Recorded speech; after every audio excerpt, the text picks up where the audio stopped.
प्रयागराज महाकुंभ में सुबह का समय था और डीएम साहिबा यानी कि जिला अधिकारी खुद मैदान में थी। उनका नाम सबनम था। अपने काम के प्रति ईमानदारी और सख्ती के लिए वह जानी जाती थी। इस बार प्रशासन ने कुंभ में सुरक्षा और व्यवस्था के कड़े इंतजाम किए थे। सबनम जरीन को इस बात की जिम्मेदारी गई थी कि पूरा आयोजन शांति और सुव्यवस्थित ढंग से संपन्न हो। सबनम को आमतौर पर सूट या साड़ी में देखा जाता था, लेकिन इस बार उन्होंने अपने धर्म और संस्कृति को ध्यान में रखते हुए हिजाब पहन रखा था। वैसे तो वह इसे निजी समारोहों में पहनती थी, लेकिन आज का दिन खास था। वह गंगा घाट पर निगरानी के लिए आई थी और हिजाब के साथ हल्के रंग का कुर्ता पहना हुआ था। घाट पर तैनात पुलिस वाले हर व्यक्ति की गतिविधियों पर नजर रख रहे थे। विशेष रूप से संदिग्ध व्यक्तियों की जांच हो रही थी। सबनम भीड़ में चुपचाप निरीक्षण कर रही थी। उन्होंने अपनी गाड़ी और सुरक्षा दल को घाट के बाहर छोड़ दिया था ताकि वह आम लोगों के बीच जाकर माहौल का जायजा ले सके। जैसे ही वह घाट की ओर बढ़ी, कुछ पुलिसकर्मियों की नजर उन पर पड़ी। एक कांस्टेबल ने अपने सीनियर से कहा, सर, वह महिला संदिग्ध लग रही है। देखो, वह अकेली घूम रही है और उसके कपड़े भी थोड़े अलग लग रहे हैं। सीनियर इंस्पेक्टर विक्रम ने दूर से देखा और हामी भरते हुए कहा, ठीक है, उसे रोककर पूछताछ करो। किसी भी अनजान व्यक्ति को ऐसे नहीं छोड़ सकते। सबनम इस बात से अनजान थी कि पुलिस वाले उन्हें संदिग्ध समझ रहे हैं। जब वह घाट के पास रुकी और एक छोटे बच्चे से गंगा जल के बारे में बात करने लगी, तभी दो पुलिसकर्मी उनके पास आ गए।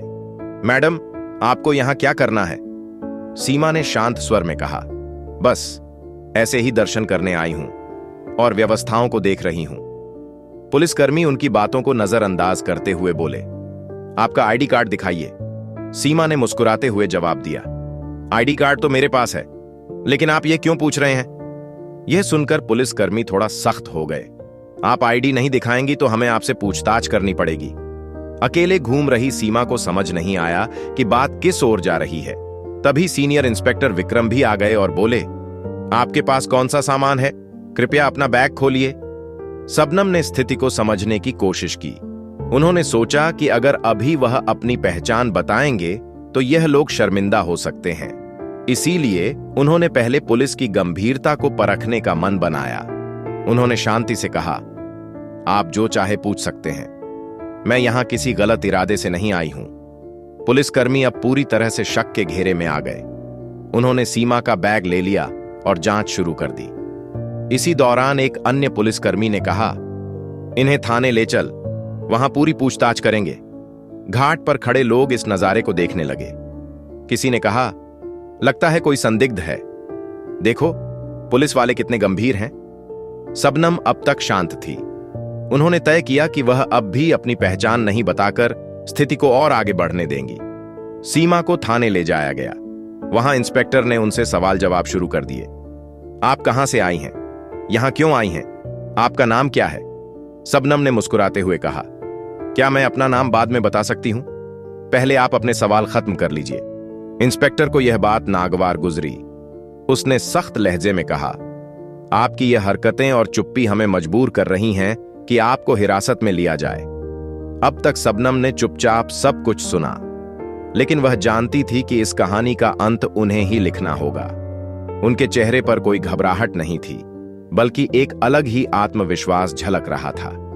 थाने में माहौल गर्म हो चुका था। सबनम को अब भी पुलिसकर्मियों ने संदिग्ध मान रखा था। सीनियर इंस्पेक्टर विक्रम ने बाकायदा उन्हें एक कुर्सी पर बिठाया और आसपास के पुलिसकर्मियों को निर्देश दिया, इनसे सख्त से पूछताछ करो। जब तक पूरी जानकारी ना मिले, इन्हें यहां से जाने मत देना। सबनम को यह सब थोड़ा मजेदार लग रहा था। वह सोच रही थी कि पुलिस का यह कड़ा रवैया उनकी व्यवस्था का ही हिस्सा है और यह देखना उनके लिए किसी अनुभव से कम नहीं था। हालांकि यह बात भी समझ में आ रही थी कि अब समय आ गया है कि वह अपनी असली पहचान जाहिर करे। इंस्पेक्टर विक्रम ने एक और सवाल किया, आपके पास महाकुंभ में घूमने की अनुमति है या नहीं? सबनम ने हल्की मुस्कान के साथ जवाब दिया, मैंने अनुमति ली है, लेकिन शायद आप मुझे पहचान नहीं पा रहे हैं। इंस्पेक्टर विक्रम का गुस्सा बढ़ता जा रहा था। हमें आपकी पहचान से मतलब नहीं है, सीधे सीधे अपनी आईडी दिखाओ और यह गोलमोल जवाब देना बंद करो। सबनम अब भी अपनी जगह पर शांति से बैठी थी। तभी उन्होंने अपने बैग से पानी की बोतल निकाली और पूछा, क्या यहां पानी मिलेगा या खुद पीने के लिए लाना होगा? यह सुनकर एक कांस्टेबल झुंझला गया।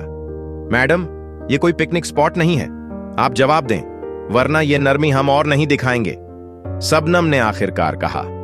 अच्छा चलिए, आपको अपनी पहचान बताती हूं, लेकिन इसके बाद आप अपनी टीम को बताना कि पहले किसी के साथ ऐसा व्यवहार ना करें। यह सुनते ही इंस्पेक्टर विक्रम को थोड़ा झटका लगा। उसने सीधा सवाल किया, कौन हो तुम और हमें क्या दिखाने की बात कर रही हो? सबनम ने अपने बैग से अपना आईडी कार्ड निकाला और मेज पर रख दिया। उस कार्ड पर साफ लिखा था, सबनम। जिला अधिकारी इंस्पेक्टर विक्रम का चेहरा सफेद पड़ गया। वहां मौजूद अन्य पुलिसकर्मी भी एकदम चुप हो गए। कांस्टेबल, जो अभी तक सबसे ज्यादा बोल रहा था, धीरे धीरे पीछे खिसक गया। इंस्पेक्टर विक्रम ने कार्ड उठाकर देखा और उसे बार बार पलटा। आप डीएम साहिबा हैं? सबनम ने शांतिपूर्वक कहा। जी हां, और मुझे लगता है अब आप समझ गए होंगे कि मैंने अपनी पहचान पहले क्यों नहीं बताई। मैं सिर्फ यह देखना चाहती थी कि आप लोग अपनी ड्यूटी कितनी ईमानदारी और सतर्कता से निभाते हैं। और मैं कहूंगी कि आप लोग बुरे नहीं हैं, लेकिन सावधानी में भी थोड़ा संतुलन होना चाहिए। इंस्पेक्टर विक्रम ने तुरंत खड़े होकर माफी मांगते हुए कहा, मैडम, हमें बिल्कुल अंदाजा नहीं था कि आप ही हमारी डीएम साहिबा हैं। आपकी वेशभूषा और अकेले घूमने का तरीका थोड़ा असामान्य लगा, इसलिए हमने आपको रोका, लेकिन हमारा मकसद केवल सुरक्षा था। सबनम ने जवाब दिया, मुझे पता है आप सभी अपनी ड्यूटी कर रहे थे और मैं खुश हूं कि आप अपनी ड्यूटी के प्रति कितने सतर्क हैं। लेकिन ध्यान रखें कि अगर कोई महिला या आम नागरिक आए तो उनकी बातों को भी ध्यान से सुने। हिजाब या किसी के कपड़ों के आधार पर अंदाजा लगाना हमेशा सही नहीं होता। इंस्पेक्टर विक्रम ने तुरंत थाने के स्टाफ को निर्देश दिया, डीएम साहिबा के लिए चाय पानी लाओ और तुरंत उनकी गाड़ी मंगवाओ। सबनम ने मुस्कुराते हुए कहा, नहीं, इसकी जरूरत नहीं।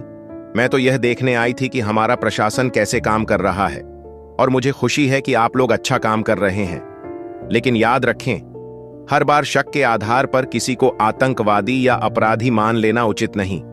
यह बात सुनकर इंस्पेक्टर ने सिर झुका लिया। आपकी बात सही है मैडम, हमें इस पर काम करना होगा, सबनम ने हंसते हुए कहा।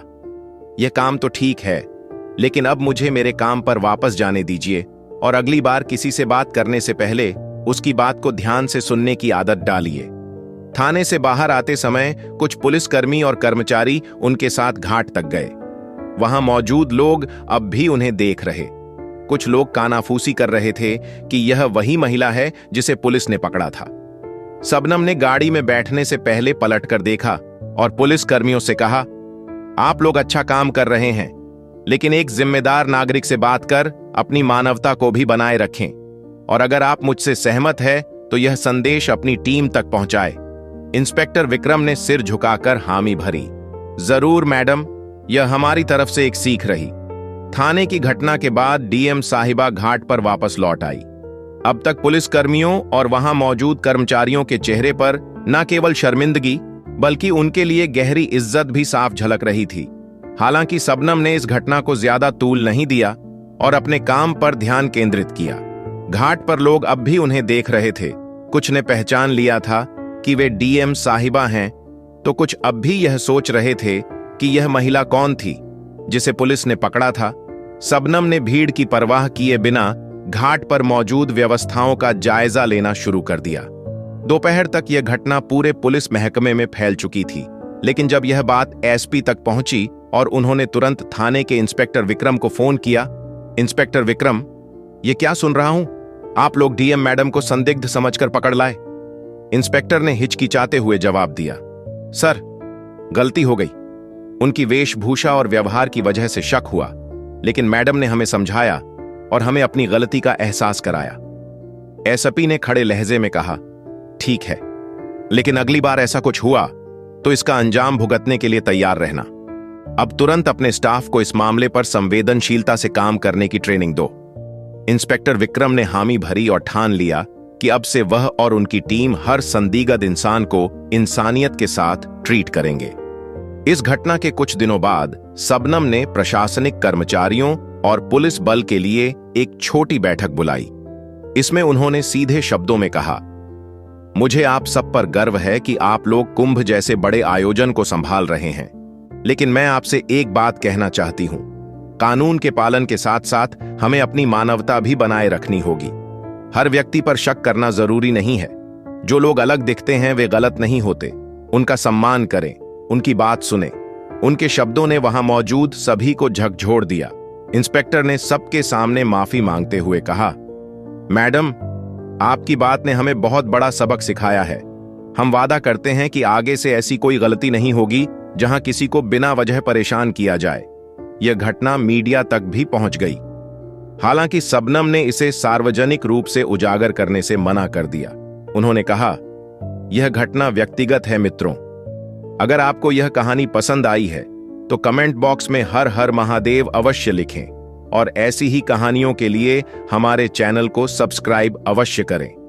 हर हर महादेव।